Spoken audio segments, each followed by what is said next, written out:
Depuis son accession au pouvoir, le capitaine Ibrahim Traoré a entrepris une série de réformes ambitieuses visant à transformer le système éducatif du Burkina Faso. Conscient que l'éducation est le pilier du développement national, il a mis en place des initiatives pour garantir une éducation de qualité accessible à tous les citoyens. Dans cette vidéo, nous explorerons les actions et décisions révolutionnaires du président Traoré dans le secteur éducatif, en mettant en lumière les récentes avancées et leur impact sur la société burkinabé. L'initiative présidentielle pour une éducation de qualité pour tous, IPEC. En juin 2024, sous l'impulsion du président Traoré, le gouvernement burkinabé a adopté un décret instituant l'initiative présidentielle pour une éducation de qualité pour tous, IPEC. Ce programme ambitieux, s'étendant sur 5 ans, vise à transformer en profondeur le système éducatif national. L'objectif principal est de former des citoyens responsables et engagés, capables de contribuer activement au développement du pays. L'IPEC prévoit des réformes structurelles, notamment la modernisation des infrastructures scolaires, la révision des programmes d'études pour les adapter aux réalités locales et la formation continue des enseignants pour améliorer la qualité de l'enseignement. Construction de centres d'éveil et d'éducation préscolaire. Reconnaissant l'importance de l'éducation dès le plus jeune âge, le président Traoré a ordonné la construction de centres d'éveil et d'éducation préscolaire dans plusieurs régions du pays. Récemment, les communes de Kampti et de Galgouli, situées dans la région du sud-ouest, ont bénéficié de cette initiative avec l'ouverture de 2 nouveaux cibles. Ces centres visent à offrir une éducation préscolaire de qualité aux enfants âgés de 3 à 5 ans, leur permettant ainsi de développer des bases solides pour leur parcours éducatif futur. Les parents d'élèves ont exprimé leur satisfaction face à cette initiative, soulignant qu'elle répond à un besoin crucial dans ces localités. Modernisation des infrastructures éducatives. Sous la direction du président Traoré, le gouvernement a lancé un vaste programme de modernisation des infrastructures éducatives. Des centres modernes sont en cours de construction à travers le pays, avec pour objectif de créer un environnement propice à l'apprentissage. Ces infrastructures comprennent des salles de classe équipées de matériel pédagogique moderne, des laboratoires scientifiques, des bibliothèques et des installations sportives.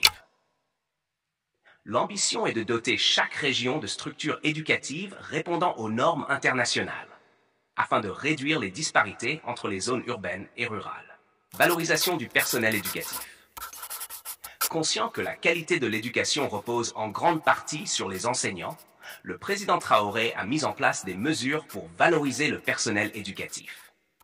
Des programmes de formation continue ont été instaurés pour permettre aux enseignants de se perfectionner et de s'adapter aux nouvelles méthodes pédagogiques. De plus, des incitations financières et des améliorations des conditions de travail ont été introduites pour motiver le corps enseignant et attirer de nouveaux talents vers la profession. Ces efforts visent à créer un corps enseignant compétent et dévoué, capable de relever les défis éducatifs du pays. Réforme curriculaire et promotion des langues nationales. Sous l'impulsion du président Traoré, le ministère de l'Enseignement de base et de la promotion des langues nationales a entrepris une révision des programmes scolaires.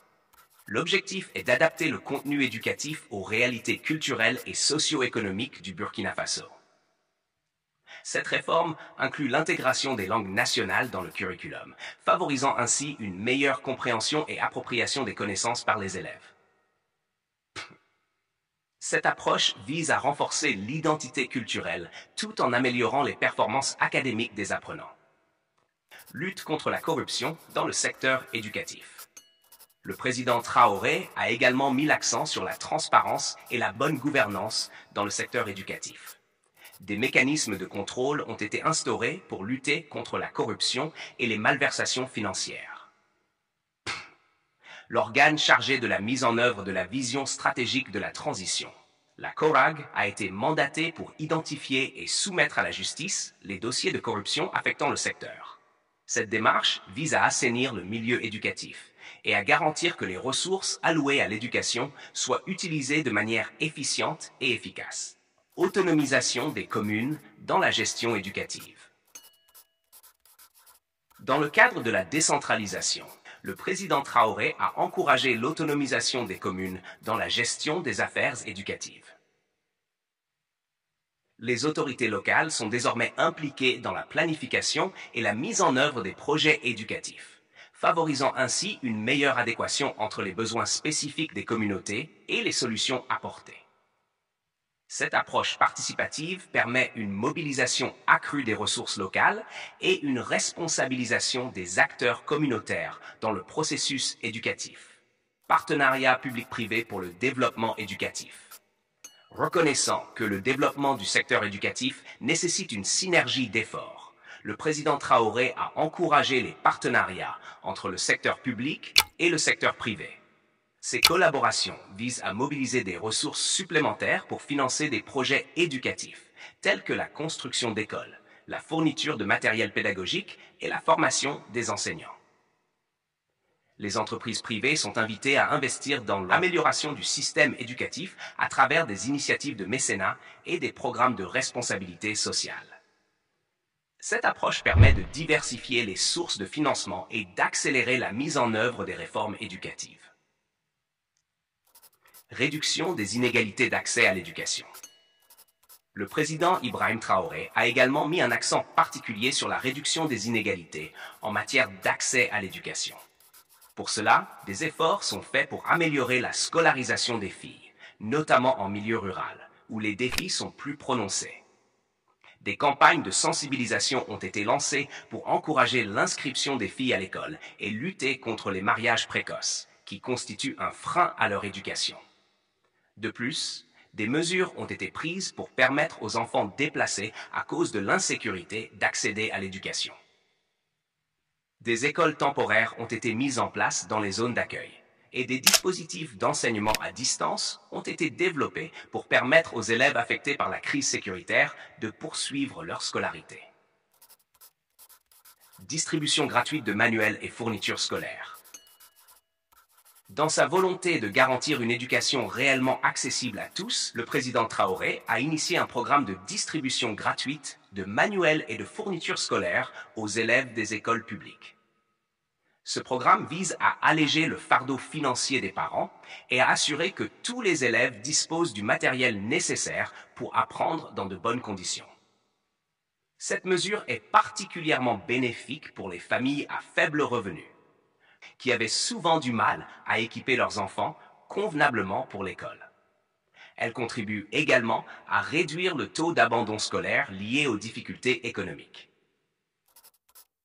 Réforme de l'enseignement technique et professionnel. Un autre volet important des réformes éducatives du président Traoré concerne l'enseignement technique et professionnel. Conscient que l'éducation classique ne peut absorber tous les jeunes dans le marché de l'emploi, il a promu la formation professionnelle comme une alternative viable. Des centres de formation professionnelle ont été rénovés et de nouveaux établissements spécialisés dans des secteurs porteurs comme l'agriculture, l'énergie et les technologies ont vu le jour. Ces institutions forment les jeunes à des métiers concrets et directement applicables sur le marché du travail, réduisant ainsi le chômage et favorisant l'auto-entrepreneuriat. Digitalisation et modernisation du système éducatif. Le gouvernement de transition sous Ibrahim Traoré a également pris des mesures pour intégrer le numérique dans l'éducation. Des plateformes en ligne ont été développées pour permettre l'accès à des ressources pédagogiques, facilitant ainsi l'apprentissage à distance. De plus, des tablettes et ordinateurs ont été distribués aux écoles pilotes pour favoriser l'enseignement numérique. Cette modernisation vise à préparer les élèves aux défis du XXIe siècle et à leur donner les compétences nécessaires pour évoluer dans un monde de plus en plus technologique. Conclusion. Un engagement fort pour l'avenir du Burkina Faso. À travers ses multiples réformes et initiatives, le président Ibrahim Traoré prouve son engagement ferme en faveur de l'éducation au Burkina Faso. Son approche globale, alliant modernisation des infrastructures, soutien aux enseignants, accès équitable à l'éducation et digitalisation, démontre une vision claire, faire du système éducatif un levier de transformation sociale et économique. Son leadership audacieux inspire non seulement la jeunesse burkinabé, mais aussi l'ensemble du continent africain, qui voit en lui un modèle de gouvernance engagée et efficace. La transformation du secteur éducatif sous son ère constitue une avancée majeure qui marquera durablement l'histoire du pays. Si vous avez aimé cette vidéo, n'oubliez pas de liker, partager et vous abonner pour ne rien manquer de l'actualité politique et des grandes réformes en Afrique. À très bientôt sur Africa BV.